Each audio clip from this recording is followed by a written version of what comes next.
Hey guys, and welcome to Let's Play Alan Wake Part 3. Anyway, we are pretty much going to kick that little thing right there, and that pretty much lets out dark the forest was the electric last place gates. I wanted to go, but I had no choice. I had to get to the gas station. And pretty much with that, we can go right over like we just did. Oh shit, more! Shoot! Shoot! Shoot!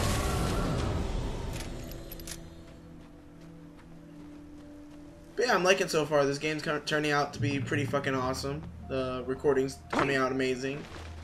Really loving this. Oh shit. See, one more of those little random fucking surprise shits. What the hell was that?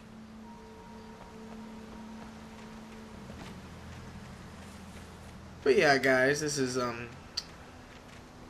I love this game. I'm gonna keep saying this every freaking episode at least once. As y'all can probably tell already, it's sort of brought up. When I saw the river below, something uncoiled itself inside my head. I realized that I'd have to find a way across. I didn't even want to look at the water. Like, see, I have to give that monologue, and I have to stop to listen to it just because so you can understand what I'm doing. The monologues mostly are hints when they aren't a part of a cinematic. They pretty much are hinting to you what it is Wake's thinking of. You know what I'm talking about. Pretty much, he's narrating the story while it's happening. And while I was actually recording this, I found a manuscript page right here. I hadn't gotten it before. Whenever you find a manuscript page you haven't found, it'll show that little piece of paper right there where it lets you read it. But since I don't want to spoil anything for this game by reading the manuscript pages, so you know what happens when it happens rather than reading it and knowing what happens, you get what I mean. Oh shit. Oh, yeah, that shit will happen a lot.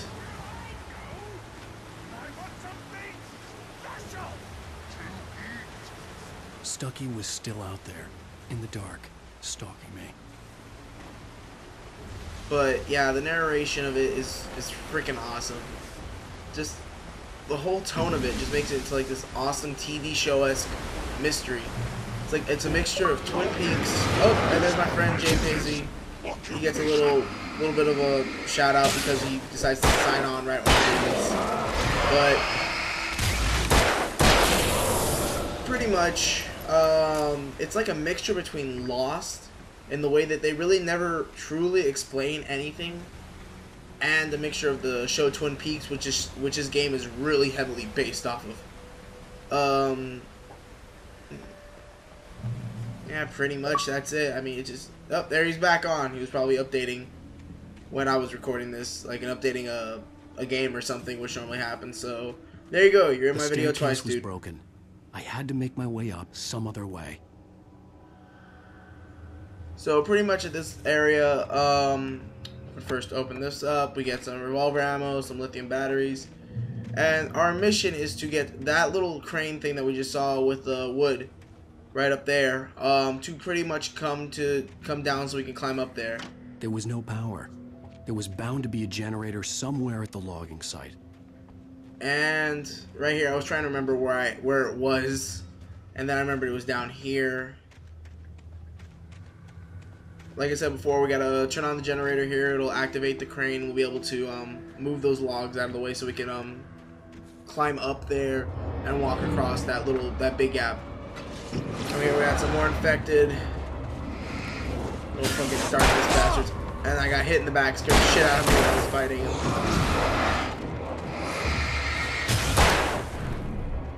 I love that little dodge right there. It was just sick as hell. And you might be wondering, like, why is the batteries, like, how the batteries are dying so quickly? Later on, we will be getting, like, heavy-duty flashlights, as well as, like, these big-ass lanterns.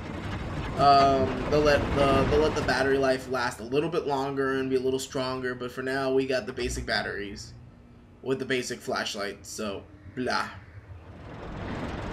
Anyway, if you walk into this logging area, you'll find another manuscript page, as well as, if I recall, yep, there he is, shotgun. Now, there's only really 4 real big weapons we'll actually be using in this game. It's going to be either the pistol, the revolver, the shotgun, the flare gun, or flashbangs. that's pretty much all we're gonna have. We're also gonna have flares, regular flares instead of just the flare gun. But that's a completely separate thing itself. But anyway, we're bringing down that little crane, and it's gonna pretty much, it doesn't have to be perfect, but as long as it lines up where you can climb up like that, it'll be fine. Then we'll just have to walk right over to these stairs right over here, and we're gonna climb up. Climb up, and there we go. The game's pretty straightforward. There isn't like really a lot of ways you can get around things. So it's not that hard to figure out where the hell you are. We're actually really nearing the end of the chapter as well, which is awesome.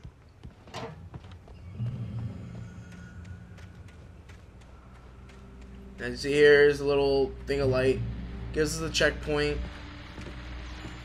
And like what we pressed before when I was at what was it called, Cauldron Lake, you'll find these little radio stations as well as TVs that let you basically give you a little bit more about information about what's happening. It's typical Remedy, same way they did Max Payne, giving you those little things to pretty much make the world seem a little deeper than it seemed. The gas station was closer now. Nice little touches. Its light welcoming in the darkness. Paul makes the best dogs in the state. Belly Burster is the best with no contest. Monster Dog is second best. The famous dog is... Now, as you can see right here, we could start the generator if we wanted to, and it would stop all the darkness. But I was getting really tensed out with it, and I hadn't done it in a while, so I didn't even try it. I just basically like killed everybody. But sometimes you'll do it, and it'll be very close. You'll still get hit, and it'll still just like tense you up. But pretty much started up. If you had infected coming towards you, and I keep calling them infected, but I'll just keep calling them that. If you got infected coming towards you and you run towards this light, they disappear. Pretty much, it's a way to just cut them out because there's no way they can come to the light. The light hurts them. And sometimes during the game we'll have these little attacks where they sneak up from behind. They tell you when they're sneaking up. Bastard. Shoot, shoot. I love that little dodge I did. I wish it was animated, but it was still a pretty good dodge. Yeah, we're nearing the end of this.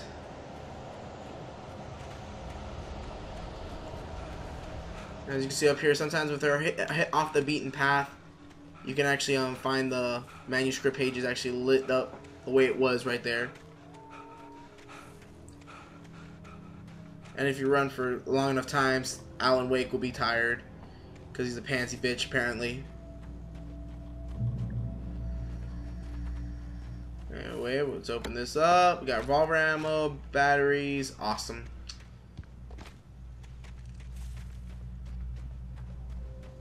Yeah, we are really nearing the end of this. That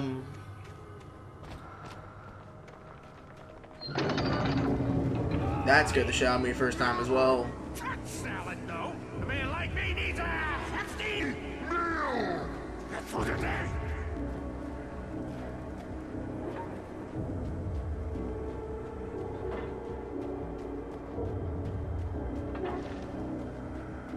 And there we go. We get jumped again. And we're just gonna shoot our flare gun, looking all badass. Take them all out at once. Fucking love it.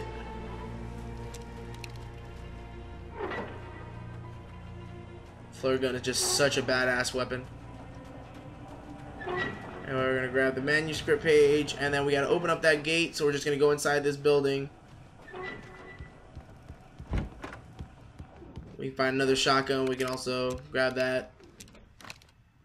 It's items. You can turn on the TV. It shows pretty much a TV show called Night Springs, sort of like what they did with Max Payne 1 and 2, where it was like a TV show that somewhat kind of like alluded to what was happening in the game itself. Like Max Payne 2, it was pretty much like alluding to what happened in the first game, but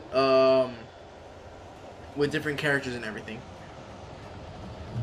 Same thing with that. It's Night Springs, which is like a joke because this is Bright Falls.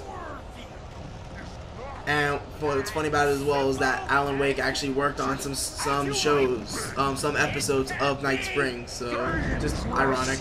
It requires patience. But anyway, now we are actually going up against Stucky, and we're gonna have to deal with a few regular infected as well. Regular infected, of course, you might want to take care of them first, because when it comes to the boss ones that we have to deal with, which can actually come out at any time. They could be at the beginning of a level, they could be at the end of a level. It really depends on which level it is. But the boss is pretty much, they run at super fast speed. And you're gonna see him right now. He's gonna start doing it. Just gonna gun it like that. You have to hit him with light, and sometimes he'll freeze. And it takes a lot of light to actually like take away his shielding from the darkness. So it might take you a little bit of time. I know it took me a little bit of time while I was going up against him. But once you get that off, he's pretty much as easy as any of the other ones. He'll take a few more bullets to kill him, but he's pretty much at that point just as easy.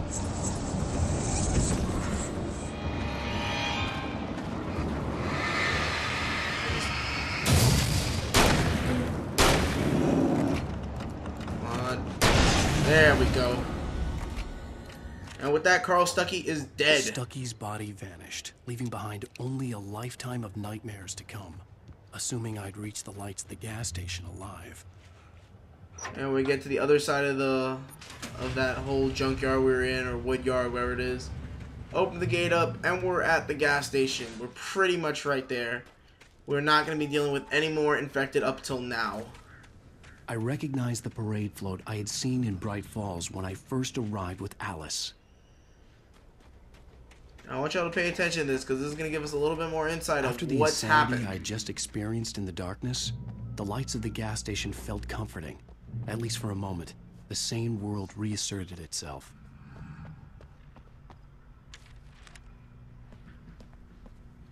The Deer Fest had been 2 weeks away when we arrived. If the day count on the banner was right, I was missing a whole week between the night we got here and now. Yep, it's been a week since they've been there, so he's now missing 7 days. But we're running out of time, guys, so I will see you all later in the next episode.